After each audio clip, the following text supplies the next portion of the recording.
Welcome to another video. Today's episode is going to be a little bit different than normal, but it's a good different, a fun different, different I'm very excited about. I have a really cool guest joining me, and he's got a pretty incredible story to share, and I don't want to give too much away, so I'm just going to let him tell you about it. So instead of giving away his story, I'm going to give away 15% off your order from Epic Roll instead. And they say segues are a lost art. When you visit epicrollbjj.com and use the coupon code podcast15, you're going to get 15% off gis, rash guards, shorts, t-shirts, belts, literally anything you could possibly need for jiu-jitsu and then some. Don't waste money on gear that wasn't designed specifically for jiu-jitsu. Get Epic Roll stuff instead because Epic Roll was designed by grapplers for grapplers. And it also looks as good as it performs, so you'll be looking your best both on and off the mats.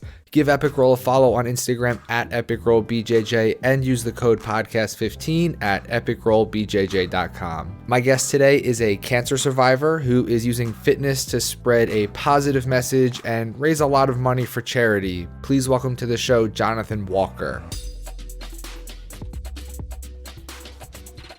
I think we're connected. Jonathan, I can see you. Can you see me? See you. Perfect. Yeah, I was talking to Jeff and my brother Jeff, and he was like, you should talk about Jonathan and, the charity and stuff he's doing. And I was like, yeah, or I could just have him come on and talk about it. And that would probably be a little bit better since I can't really do your story justice, I don't think. So I appreciate coming on to go over everything with me. Of course. I guess a couple times I've actually gone to events and spoken for Embrace Kids Foundation. So it's not like I'm new to sharing the story, but I'm new to sharing it with the internet.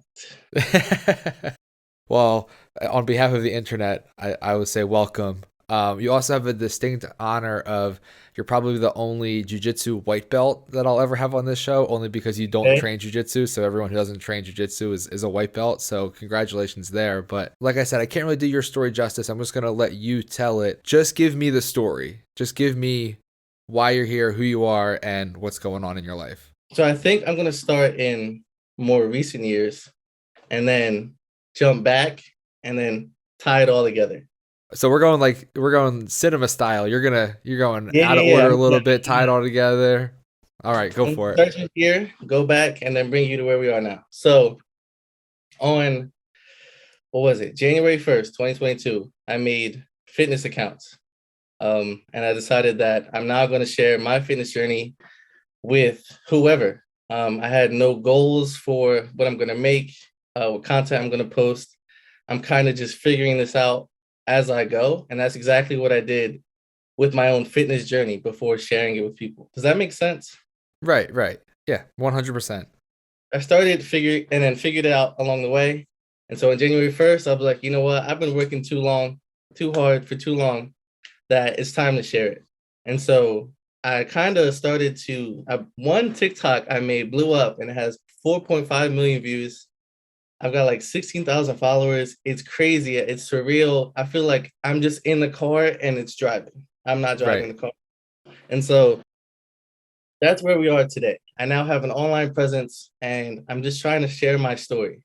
Because when I tell you the story, you're going to see why people have told me that I have a very captivating story and I need to write a book or do something to share my story. Whereas to other people, it's my story. To me, it's just my life. It's just what I went through. You put your pants on, I put my pants on. It's the same thing. So then now we'll go back to said story. I had to hype it up a little bit. You had to lay the groundwork of where we are. I got you. Exactly. That's where we are now, and we're trying to excel. But how did we get here? So very briefly, I grew up. My father wasn't around. It was me and my mother, my grandparents. And then abruptly, my mother died of a heart attack. I was 11 years old. We went and we moved in with my dad. And it was kind of me and my sister on our own trying to figure out life. We had to grow up and mature very rapidly. We didn't have a lot of luxuries that other people had growing up. We didn't have like that nuclear family. I was very disgruntled, but we made it through. And for some reason, I'm always able to keep a smile. When I look back on those times, they were rough, But something that I say now is you have to go through it to grow through it. I messed that up, but you get the point. And so just living life, trying to do my best. Didn't really have a self growth period. I was kind of just existing. That's as I look back at it in hindsight, that's how I describe it. And then out of nowhere, I started getting this excruciating back pain. And so for like a couple months, I was just laying in bed, having a horrible time in school, walking around, did multiple hospital visits where they diagnosed me with back spasms and just gave me pain medicine. How old were Like, you at this point? At this point, how old are you? I was 15 years old. Okay. And so it was so bad that I missed my sister's prom. I didn't get to take pictures with her, things like that. I wanted to try out for the football team. I couldn't do that. And then one day my aunt took me to a different hospital and they're like, okay, I think you have something else other than back spasms. At least for now, it looks like you're anemic, but we want to send you up to this other hospital to do some more tests. And at this point, I'm kind of still just existing. Like, I don't know what's going on. I just know that this hurts, You and can say shit. It's okay. You can say okay, shit. this shit hurts, and I need help. Like, it was just terrible pain. And so I get to the hospital. It's a Robert Wood Johnson University Hospital. It was a children's hospital, Bristol Myers Squibb at the time. I don't know what it's called now. I think it changed names. And boom. So this is kind of all a blur, the start of it. I get there, but by an ambulance. They're running tests on me. Boom, I'm sitting in bed. It's like a morning time. I know it was daylight at this point. I have my aunts, my cousins, a lot of people in my room.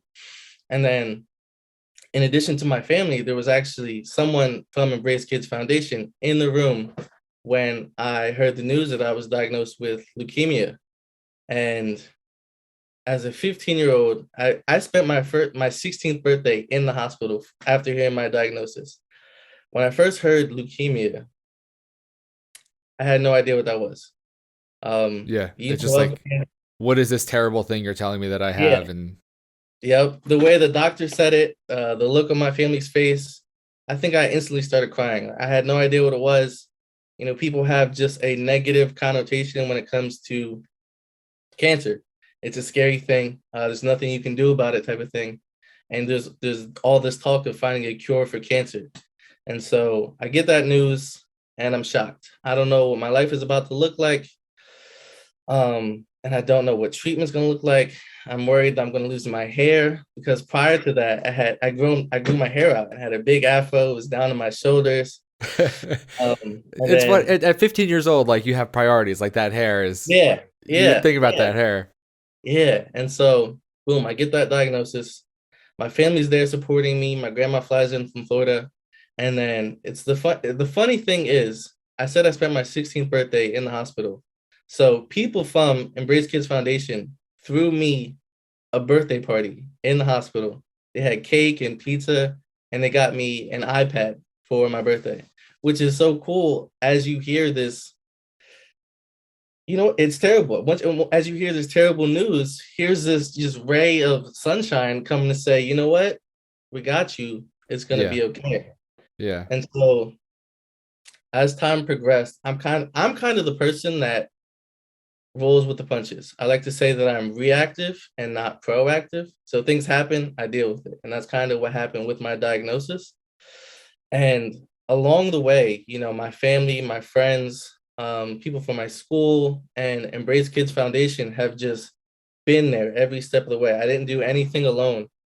Um, and so going through the whole treatment process, as I look back on it now, wasn't scary. It wasn't something that I was worried about. What's scary is thinking about what those what that medicine is going to do to my body in the future. So I don't think about that. But as I look back on my treatment, it was fun because it Would was you say fun? I said fun. All right. You're gonna have to explain. I'll explain because you have a job, correct? Yeah, unfortunately, but yeah. You have a job. And so when you wake up, you go to work because it's something you have to do. There's no choice. There's no thinking about it. It is a responsibility. It's a necessity. It's something you do. So looking back on treatment, all of the treatment and the side effects and everything that it does to your body is just something I had to do. It was do this or go back to that excruciating back pain. And at that point, it kind of was no option, right? So that's just like blinking. You don't think about blinking, you just do it. So that's what treatment was. So because of that, I didn't think about the treatment that I was going through. I was thinking about all of the things that Embrace Kids and the wonderful people at the hospital did to kind of distract you and make it a more enjoyable experience. So, for example, they painted the windows on the bedroom doors with nice pictures. All the staff wore nice scrubs that were like kid friendly. They had a game room, gaming systems in the hospital. Embrace Kids Foundation even provided a teacher. So while I was in the hospital, I wasn't falling back on work. Embrace Kids held events. So, for example, my birthday, they held parties in the hospital. They did like Thanksgiving, Halloween parties, things that where they built a community of all the patients where you could just be regular kids again. There was even a point where I went to camp. So prior to being diagnosed, I had never went to camp. And so I went to this camp that was specifically for cancer patients where they had nurses on site and just, I guess, cancer friendly activities to do all the way in Montana. I Oh, was all the geez. way across, yeah, I was across the country and that was so fun. And then I made so many friends. I'm a very outgoing person. I don't really like to keep to myself. I like to meet new people, do things with other people. So I would have my pole and I would walk out of my room, go check on the little kids, the people my age, and kind of just built a community. So they called me the mayor in the hospital. It was so fun. And so I remember one day a nurse ordered us some pizza with me and three other guys over my age. It was just while I was there, I was having a good time, but getting this medicine. So that's what I mean when I say it was fun. Does that make Okay. sense? It makes sense. It makes sense. But I'll admit you're the first person I've ever heard use the word fun in a story about like a cancer fight. So I think that the way you approached it is pretty unique, but also pretty cool. Like the analogy you use about like work and what you have to do and trying to find fun in it. It's pretty cool. I can't say that I would be as positive of a person as you were at 16, but Treatment was treatment. It was just something I had to do. And then it was just fun. And so things happened where like my family was suffering financially. I had to go get different insurance to go through with the treatment. And then the people from Embrace Kids were there the whole step of the way. So they were in contact with my dad. They supported with bills while we were in the hospital and he wasn't working and things like that. And so it's just little simple things that are actually very big that had a big impact on just going through the treatment. They kind of lightened the burden of treatment by making sure we didn't have anything to worry about. And then junior year of high school is when college stuff starts. You're doing right, SAT, you're going on tours, you're trying to figure out what you want to do with your life. Here I am just fighting for my life. So I wasn't worried about any of that. So I got a right. late start to that. But because I was at Robert Wood Johnson, that's in the New Brunswick area, I was exposed to Rutgers University. So I was like, well, this is where I want to go. These people are great. The students that come and visit me are great. It's a wonderful place to be. They have a great engineering program. That's what I wanted to do. And so all signs led to going to Rutgers University. So I applied to Rutgers. I got denied. It was real bad. It was Oh, real sad. I almost went to my number two, and then I contacted people from Embrace Kids. I was like, look, is there anything we can do? I really want to come here. I want to continue my treatment with the people that started it. I want to continue to work with you guys and eventually give back to Embrace Kids Foundation. And so they got me in contact with some people on the inside. Bada boom, bada bing. I made it in. nice. So it was a great day. I'm a senior now, and so I'm progressing. So I started at 15, and the whole treatment process was about 3 years long. But I think after year one, I no longer went inpatient. It was more just clinic visits. I had something in my chest that made it easier to, access my bloodstream. I would go get my medicine, wait a little bit, go home, and that was it. Um, I think I'm gonna talk about Embrace Kids for a little bit because in high school they did a lot to help me out. So for one, they got me an iPad, which I use for school. Super cool. Um, I was in the robotics team in high school. And so what we did there, a little bit about that, us high schoolers built fully functional robots in 6 weeks to play games, basically, and we competed with them. So for 1 year, we built a robot that picked up and shot basketballs. So that was pretty cool, something I love to do.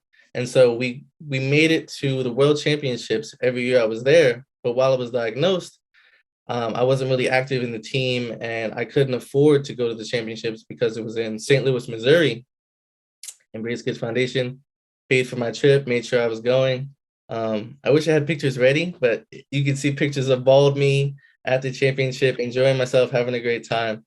And it's just things like that that where they help me that isn't written in a brochure somewhere.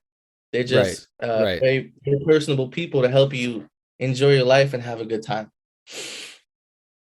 So I'm gonna skip back ahead to college. So I finally make it into college. I'm excited. I'm ready. It's a new life for me. And the first year, I didn't participate in any clubs or any activities.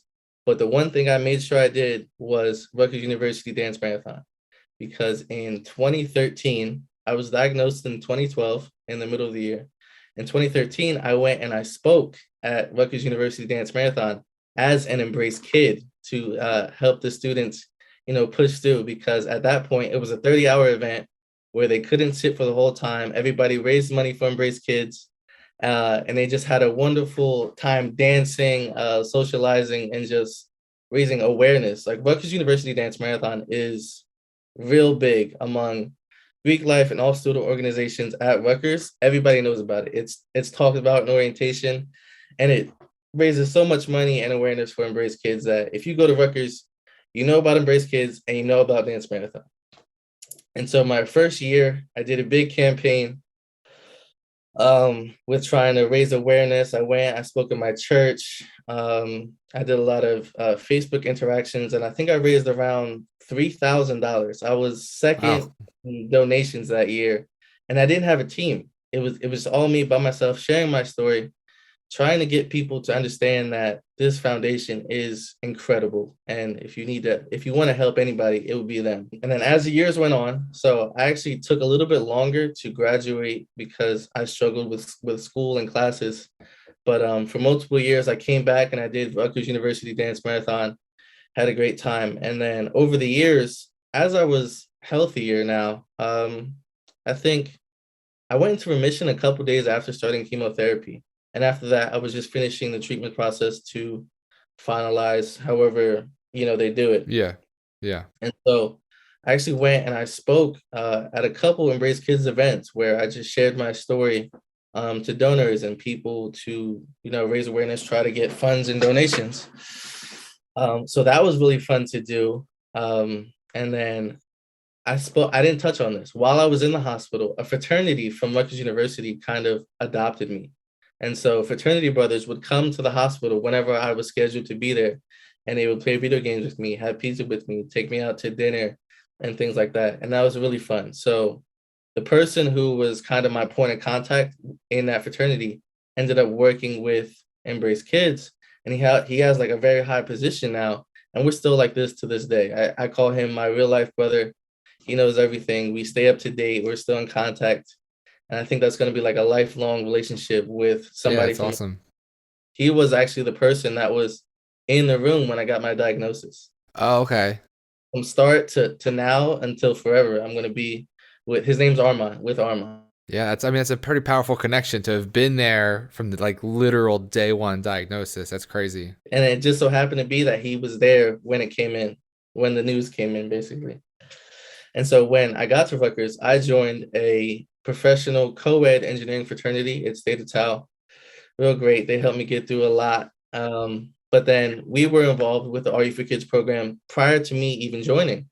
And so when the position came around to be that liaison between the kid and the fraternity, I wanted to step up, take that position. And so we had a kid. We would go visit him at the hospital, visit him while he was at events. We danced on stage with him at Dance Marathon for 1 year, and it was just a real great time. So I liked that I could come full circle from For being an sure. embrace kid to embracing a kid. I like that. Yeah, That was pretty cool. absolutely. Absolutely. And then my fraternity, they did so much for Dance Marathon every year that I'm there. Even this year now, I think I'm on top 10 of fundraisers. And then my fraternity, which I'm not on their team because I'm an alumni, I'm with the alumni team. They're top 10 for organizations. So I'm extremely proud of them because they're still giving back to this fraternity that has given me so much. So it means so much to me that all these people are so enthusiastic about giving back to this wonderful organization. My story is a little bit different with at least Embrace Kids Foundation because some people come, they get their treatment, they interact with Embrace Kids, and then they go back to their regular life. I think I'm too integrated with Embrace Kids to just go back to a regular life. They're just a part of my life now. I have so much Embrace Kids stuff. So I can't give it to them even if I wanted to, and I don't want to. So when you got done with college and then you were working with the foundation, so what's going on in your life at that point? Like you're done college, you're in remission, you're working with the foundation. How do we get from there to where you are now? Embrace Kids kind of just held my hand through college, helped me get through it. Boom, graduated. The next was finding a job, starting my life, because people say that um, life doesn't start until you graduate college. And it's really true because it's such a different world outside of college. In high school, people say, the professor isn't going to hold your hand. Yes, they are. Once you get to real life, very brutal world, you have to fend for yourself and figure things out. And so I got some solitude. I didn't interact much with anybody because I got to a point after graduating, I had an internship and then I didn't have a full-time job lined up. I was kind of upset with where I was at in life. Um, I had broken up with a girlfriend. I wasn't happy with, my body image, who I was as a person. I had been through a lot, but to me, that was just my life. But to other people, they consider it a lot and they say, oh, you're so strong. You could do anything. And I personally didn't see that. It was like, I'm struggling. I need to be better than where I am now. And that kind of pushed me to stop what I was doing, change my ways. Um, I would say, so I've had depression throughout, like twice throughout college, two depressive bouts where I had to see a therapist, a psychiatrist, and things like that, and got over it. Came out, happy and positive. And then I would say that at the end of December in 2020 is when I had like my lowest mental state that wasn't a depressive episode because I feel like that doesn't count. So like Right, in a right. good mental state, it was my lowest. And so I was like, this isn't where I should be. I didn't make it through everything I made it through to not be happy with my life, not be happy with where I'm at, not be happy with what I look like. And then the first thing I did was I started journaling. I just started writing down my emotions and feelings and then writing down a plan to get myself, out of this rut. And then from there, I made it a job to apply to jobs. So boom, I'm applying to jobs, I get my job. And as this is going on, especially with the breakup of my girlfriend, I was like, okay, it's time to get in the gym. It's time to get this serious. This belly has to go. That's Yep. really what it was to start. Like I need to look good, to feel good. Look good, feel better. So boom, that's when the gym started. That's when I'm applying to jobs. I get one job. It's not really great, but it's a job. I feel great about it. I tell my journal. As time goes on, I'm still going to the gym. It's no longer motivational based. It's I have it. I'm going to the gym at this time every day. There's a routine going on. And then boom, I land my first real-time job. I'm now a design engineer at a company called Flexicon, which I love it. A lot of people talk about their first jobs out of college. It's just a stepping stone just to get you introduced to the world. That's not the case for me. I love my job. I love what I do. I love the people that I work with. And I think that just helped boost and I gained a lot of momentum. So once I had this job, I can center a routine around what I do every day. So I wake up, I go to the gym, I go to work, I go home, I do it again. And then from there, everything just took off. I started getting better nutrition. And then, so that's 2021. So March 2021 to 2022 is just what I call the grind. That's it. I do the same thing every day, eat the same foods, work on myself, try to improve myself. I started reading books, writing daily affirmations. And so I never wanted to go back to be that person in December who was in a rut. And so that's where the grind started. And so at the beginning of 2022, where I made these fitness pages, I finally realized for myself that I have been through way too much. I have been working way too long to not share this story with somebody else. And so that's when, boom, I made the accounts. And so on my TikToks and on my Instagrams, people say that you're such a motivating person, an inspirational person. And thank you so much for sharing your story. And it's just like, to me, it's just my life. So I don't know how else to describe it. Yeah. I don't see myself as this super great person. I'm doing what I need to do, and I'm hoping and I'm happy that it's inspiring other people, because you don't need to have like a great foundation. You just have to start somewhere and learn along the way. And that's what I'm doing. Well, I think you're underselling a little bit. Like, your social media stuff is really good. Like, it's really good. It's really motivating, even when you're not like approaching it with like, this is going to be a motivational post. Like, it's really good. And I'm going to link to all of your stuff below in the description, so hopefully people will go and check it out. But what's crazy when you think about like, you want to like be a positive influence on people, you get these videos like the one video you have that has like 4 million views. If even like 1% of those people go and work out that day that weren't going to until they saw your video, that's a massive number of people that you've like pushed into working out that day. You know what I mean? Like, you have Yeah. this. That's the crazy thing about social media, is like, good pages are big and get views because they're good. I think the biggest thing for me, at least with sharing my story now, is you see, these big pages on Instagram and TikTok where these people have amazing physiques and they're putting in immense amounts of work, and you're like, your first thought is, okay, well, you're so used to this fitness life. You've been doing this for a while.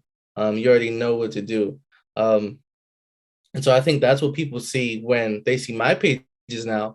But going from where I was to where I am now, I know that you don't need to have that information to begin. You start something. And so if you continue to do something over and over and over and over again, you're bound to improve on it. You gain knowledge, you meet new people within whatever you're doing, and then you're bound to grow. And so I feel like I'd like to at least spread that message to people, because they're intimidated by going to the gym and people looking at them. I'm trying to get people to understand that the only opinion that matters is your own, because it's your journey, it's your life, and you're responsible for your happiness. If you don't like something, you need to change it, because something that got me through it is this one sentence, that nobody's going to come save you at all. It's up to you to live the life that you want to live a life worth living. And so I think I'm trying to share that with people. So I don't direct my audience to, fitness junkies who have been doing this for a while, or people that are real knowledgeable, because I still consider myself a beginner, believe it or not. I'm still learning stuff in the gym. I go up to people, I ask them, hey, what's this exercise? What's that exercise? What muscle does this work? I know that I'm still learning.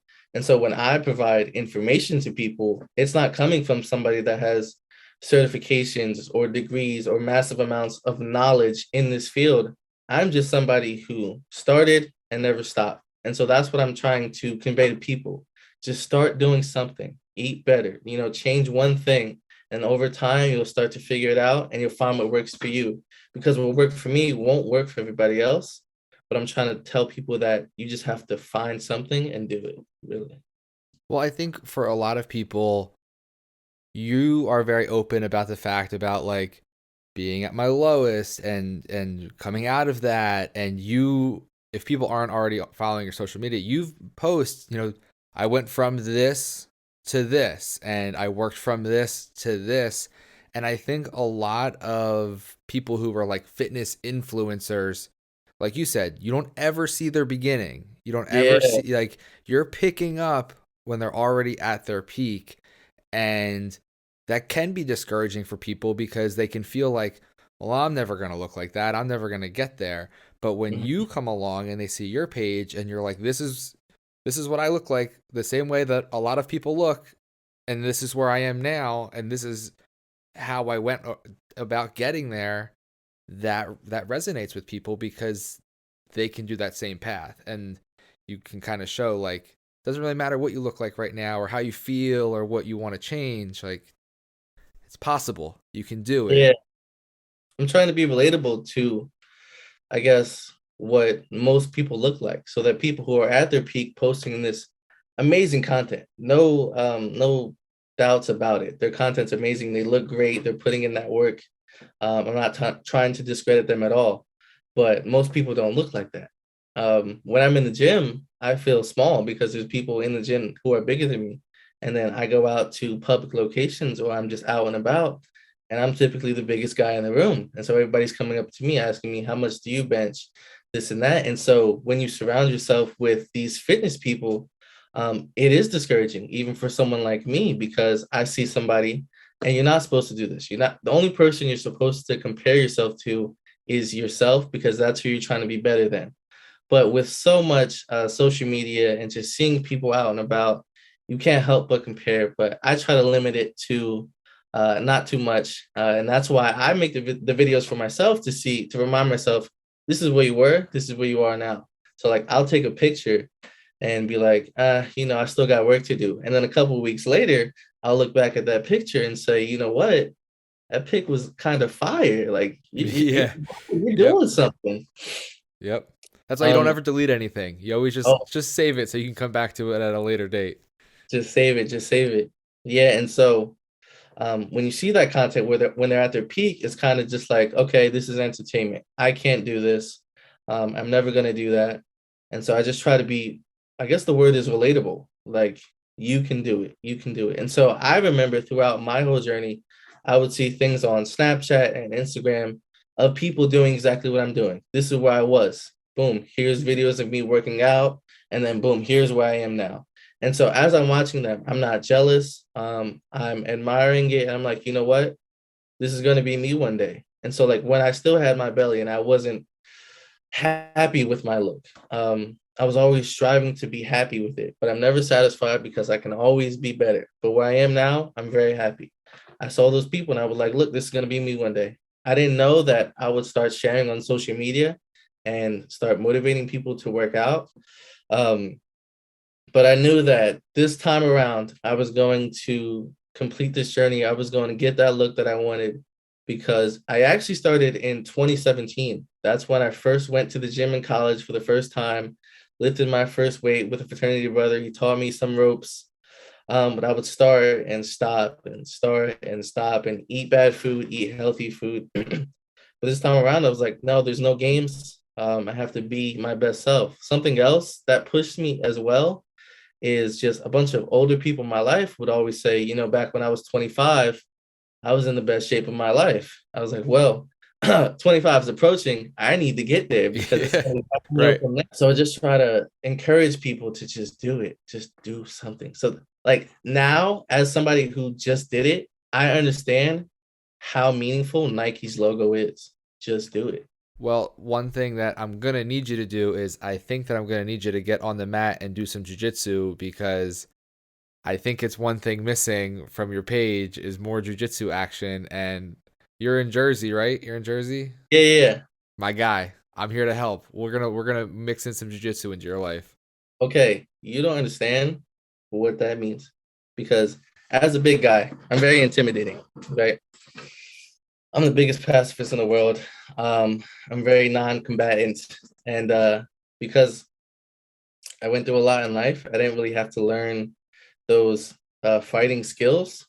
And so, as I am in the physique that I am, that's something I am interested in. We're gonna Can we're gonna do it. We're gonna get you doing jujitsu because the gym is great and everything that you do, I'm a big fan of.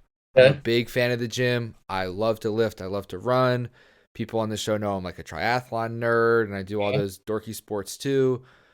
Jiu-jitsu is just a piece of the puzzle that I think everyone is missing. And because part of the reason I'm driving so hard at the net right now for you to do jiu-jitsu is because you've made big gains in your fitness really quickly. And I want to see how quickly I can get you really good at jiu-jitsu. So part of it is Okay. selfish for me to the experiment of how much of your athleticism I can translate into being really good at jiu-jitsu. But Okay. I just think everyone in the world should do jiu-jitsu. So we'll make it happen. We'll get you on the mat. I think a lot of big guys get challenged a lot when you're out in a social situation or you're out somewhere and it's every medium-sized, small-ish guy wants to challenge the big guy to say they challenged the big guy. So having a little bit of jiu-jitsu in your back pocket where you can diffuse a situation safely for you and for the dummy who's trying to fight you, it'll also be good for you. So we're gonna make it happen. That sounds very good. Like that back pocket, having it, I think that would be a very useful skill. So for the longest time, my whole goal was to just build muscle, lose the stomach fat. And so I'm getting close to reaching that goal. And it wasn't just hit that goal and then that's it. I'm gonna go back to normal life because once you get here, you have to stay in Yep. to maintain it. But I think um, towards this last leg of reaching that goal, I've switched things up. So initially, I was just strength training, boom, building a habit, losing the motivation, and just going to the gym because it's something I needed to do.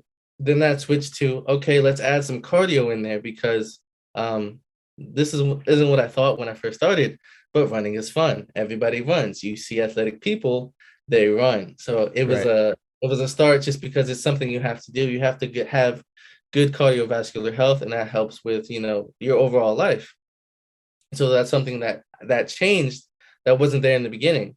And now as I'm getting towards the end of reaching my first goal is what I call it, I started incorporating hit workouts into my regimen because if you asked Jonathan in 2019, yeah, are you going to do hits? I would say absolutely not. I'm not built for hit. Hit's not something I'm interested in. Now I love it. I'm completely destroying my body. I'm dripping in sweat. I like to say on my Instagram, I'm trying to bring it to my TikTok, is that if you ain't dripping, you tripping. Because as you work the muscles, you get hot, you sweat, and that's just a sign of you putting in that work. And so, what's next after that aesthetic, that one goal I'm trying to achieve is unknown. And so, here you are, prior to this whole conversation, I didn't even think about jujitsu for myself. I was thinking about going into some type of fighting just to learn some self defense. But this seems like a great introduction, a great doorway to something that I thought about. And then you're kind of making it real now for me, at least. Listen, buddy, I'm here to help. And if it gets another person on the mat, I'm all for it. And if it's gonna, I think jujitsu helps everyone, and jujitsu will fit nicely into your life. I think you sound like you're really approaching things with like a challenge. Like you meet one thing and you do the next thing, and you do one thing, you do the next thing. Yeah, I think so.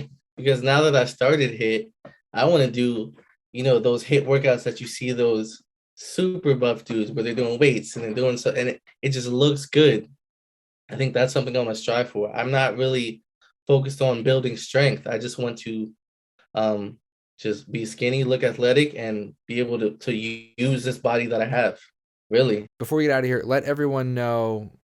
Everyone, I'm sure, is going to want to get involved with Embrace Kids, and like, how can they do that? What's the best way for people listening who've heard your story? They want to help Embrace Kids. How can they get involved? Okay, so I mentioned Rutgers University Dance Marathon before, and I'm participating in that again this year at Rutgers University as an alumni. I have a donation page. I made a nice video explaining my story a little bit more for people to see. And if you go to my Instagram and then my TikTok, I have a link in the bio where it directs you right to the donation page. You can use your credit card, whatever you want, to make a donation on my behalf, and it'll go straight to the foundation. And then you just help me and then Embrace Kids Foundation a lot. And like I said, I'm going to link to that in the description below Okay. this episode. I'm going to link to all your social media and stuff, but just in case anyone's feeling too lazy to scroll and they just want to type it in, tell Mhm. everyone where they can follow you and where they can see all your stuff. Okay, so on TikTok and Instagram, they're both at Jonathan Lifts, JONATHANLIFTZ, Jonathan Lifts on both TikTok and Instagram. Perfect. And like I said, I'll put those down in the description so people can check those out. Jonathan, I really appreciate you coming on. Like I said in the beginning, you have a really interesting story that I think people needed to hear, and I want people to get involved in Embrace Kids, and I want people to be more active. So I appreciate what you're doing, and thanks for coming on and sharing the story with me for a little bit. Well, thanks for having me. I love sharing my story. It's just I'm very open about it. And if it could, move anybody to feel any type of way, my goal has been accomplished. My man, perfect. And jiu-jitsu soon. It's happening. Hey, yes, no, we can be in contact. I'm interested. Let me know. I will, buddy. Thank you so much. I appreciate it. You're very welcome. Thank you for having me. Huge thank you to Jonathan for coming on the show and sharing his story. I'm going to link to everything he talked about in the description below, so please check all of that out and support him in whatever way that you can. There are a few more interviews that I've already recorded. I just have to edit them and they'll be out shortly. So if you're not already subscribed to the channel, why not smash that button now so you don't miss out on anything. If you want to watch something else, I'd say watch this one next, and I will see you all in the next video.